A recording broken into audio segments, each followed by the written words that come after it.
In a roaring Madison Square Garden packed with 15,000 fans starved for playoff basketball, a 22-year-old point guard silenced the entire arena. With less than a second left, Trae Young hit the game winner and shushed the crowd. Just like that, a villain was born. But why did New York really hate him this much? And how did a quiet kid from Oklahoma become the most hated man in the world's most famous basketball arena? Stick around to the end because this story goes way deeper than just one shot. The hate didn't faze Trae. In fact, he seemed to love it. Every time Trae touched the ball, the Garden got really frustrated. He smirked and kept playing. The game was a tense back and forth battle, with the clock ticking under 1 second and the score tied. Trae Young seized the moment. He drove into the lane and lofted up his signature floater, a soft, arcing shot, and swished the game-winning basket with 0.9 seconds remaining. The Hawks took a 107-105 lead and won Game 1 of the series. As Knicks fans sat stunned, Trae relished the science he'd created. He turned toward the crowd and put his finger to his lips, gesturing for them to be quiet. Lip readers even caught him saying, "It's quiet as f." As he savored the hush, he'd cast over the once thunderous arena. In that instant, Trae Young became the ultimate villain in New York. The crowd that had been screaming insults just moments before was dead silent, and Trae made sure they knew who caused it. After the game, Trae admitted that the chants fueled him. No, Trae, what was going through your head when you look at the crowd and said, "It's real quiet in this bug"? Explain to the kids, you know what that feels like.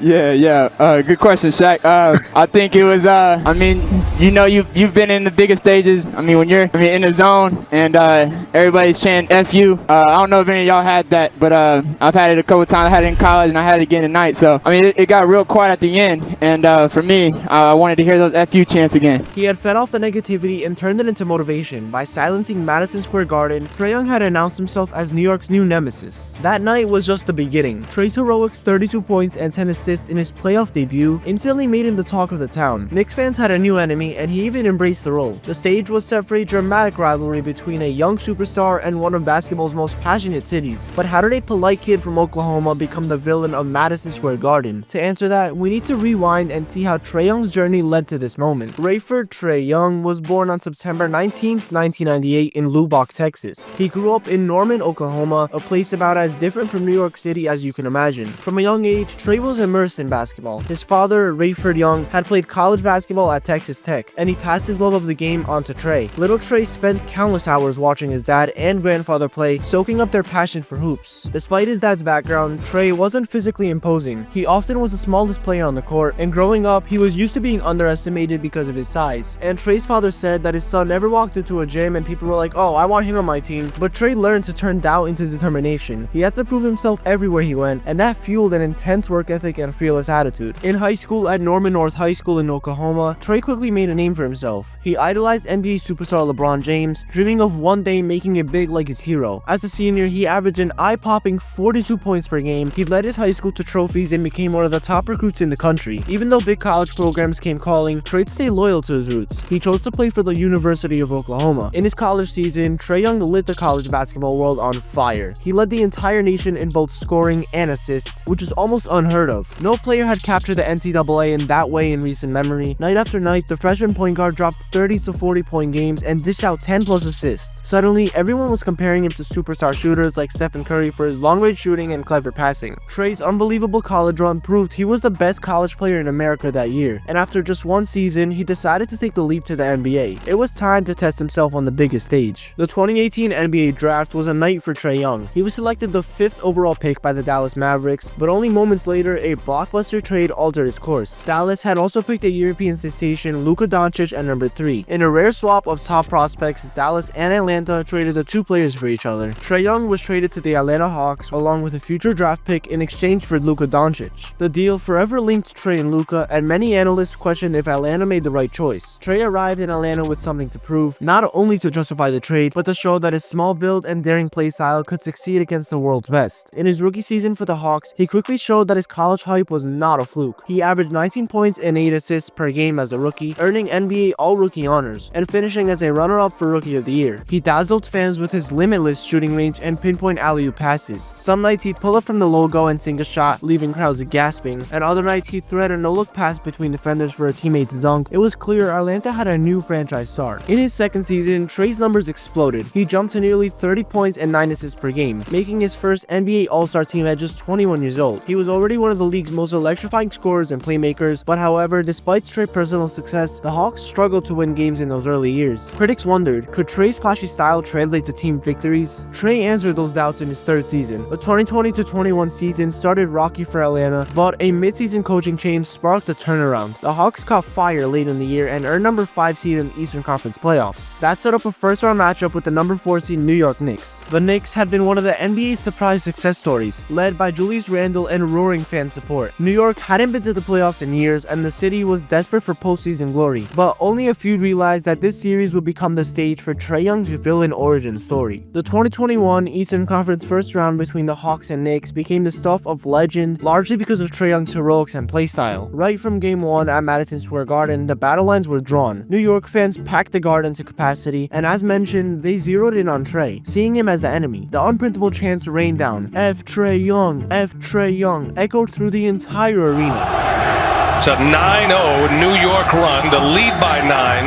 It was an atmosphere of both playoff excitement and raw hostility, something that was usually reserved for seasoned veteran rivals, not a 22-year-old in his first playoff series. In Game 1, he stunned the Knicks by not only sinking the winning shot, but by taking in the crowd's anger. His 32-point, 10-assist, 7-rebound performance was one of the best playoff debuts ever. In fact, Trae became just the second player in NBA history after LeBron James to put at least 30 points, 10 assists, and 5 rebounds in his first playoff game, and he did it all while tens of thousands of fans yelled at him. As he left the court after that Game 1 winner, Trae was caught grinning and saying it got real quiet at the end. He later said that the loud boos were like a compliment. The fact that fans were so riled up meant that he must be doing something right. Game 2 in New York took a nasty turn. Midway through that game, one fan crossed a major line. A spectator actually spat at Trae Young as he stood near the sideline. The incident was caught on video, with Trae waiting to inbound the ball. A fan leaned over and spit. This was completely unacceptable behavior, and it shocked people around the league. The New York Knicks organization publicly apologized and banned that fan from Madison Square Garden indefinitely. Trae Young decided not to press charges, focusing instead on basketball, but he and his family took note. You know, Trae, he was more concerned with, trying to finish the game and also with all the chants that were going on. I think that was his number one concern at the time. Ray, the moment that you found out, though, even though Trae wasn't really focused in on the negativity as much and the spitting or whatever the chants were, but when you guys found out as a family, why didn't you guys make the decision to go forward with pressing charges? Well, I think that at the end of the day, it's one fan, and we felt that the NBA, the Players Association, the Knicks organization would do their best to handle it. We didn't want to, go down a dark road of filing charges. The NBA issued statements reinforcing that fan conduct rules would be strictly enforced. Through it all, Trae kept cool. In fact, he used all this hate as motivation. He was seen literally chuckling when Knicks fans booed him. It was like he was thinking, is that all you've got? His plays remained stellar on the court, and after the Hawks lost Game 2, Trae told everyone heading back to Atlanta, "We'll see you in the A," basically saying, "We'll see you in Atlanta for Game 3. He said it with a confident smirk, which only annoyed New Yorkers more. Back in Atlanta, Trae continued to dominate. The Hawks won Game 3 and 4 at home, taking a 3-1 series lead. Trae was dishing out assists to teammates like a seasoned 4 general and pulling up for deep threes when the Knicks defense gave him any space. The Knicks looked frustrated, and their fans began dreading what might happen when the series returned to New York for Game 5. Game 5 at Madison Square Garden turned into Trae Young's grand finale on that stage. The Hawks were in position to clinch the series with one more win, and Trae did not disappoint. He put on another show, scoring 36 points as Atlanta pulled away. With about 43 seconds left in the game, Trae delivered the dagger. He pulled up from 30 plus feet, well beyond the three-point line, and drilled a three-pointer, putting the Hawks up by double digits. The shot sealed the series, and Trae knew it. What he did next would cement his legend in New York. As the Knicks called a timeout and fans began coming to terms with the impending defeat, Trae Young turned towards center court. Then, in the heart of Madison Square Garden, he performed a bow. Appropriate, you are in the Garden. You might as well take a bow. Not appreciated by Knicks fans. He literally bowed to the crowd as if to say, "Thank you for watching my show." Like, seriously. It was the ultimate celebration, especially in New York, home of the Broadway Theater. The message was clear. The show is over. Trae Young later explained exactly why he did it. He said, Yeah, I mean, the bow is something I did it in high school after I hit a game winner, and leading up to this game, I know where we are. I know it's a bunch of shows around this city. and I know what they do when the show is over. So that's pretty much what it was. So He saw himself as a performer, and with the Hawks knocking out the Knicks, it was certain call time. Even the Knicks official social media account had to post Trae's quote because it was so cold-blooded. After that playoff series, Trae Young leaned into his new persona. He didn't apologize for anything, because why would he? He had won. If anything, he found the whole situation funny and energizing. Trae later said he found the chance super funny, and he even enjoyed the creative ways fans showed their dislike. You get that animosity with Knicks fans with the F Trae Young. You still find that funny to you? Oh, super funny. That shit is hilarious. I'll never forget like this young little girl, if I had to guess, maybe 10 to 12, like just giving me the finger, like right behind the scores table. And I'm looking at her dad, like I don't say nothing to her. I just look at the dad and I'm like, that's cool. Like, Yeah. like there's a lot of photos of me looking in the crowd, just smiling and things like that's like kind of my reaction. I'm just looking at the reactions of like all these people just flipping me off. 10 minutes left in the first quarter. I ain't do nothing. Mind games you got over there. I think it just comes with the game, bro. You just They be like, Trae coming. Who? Trae.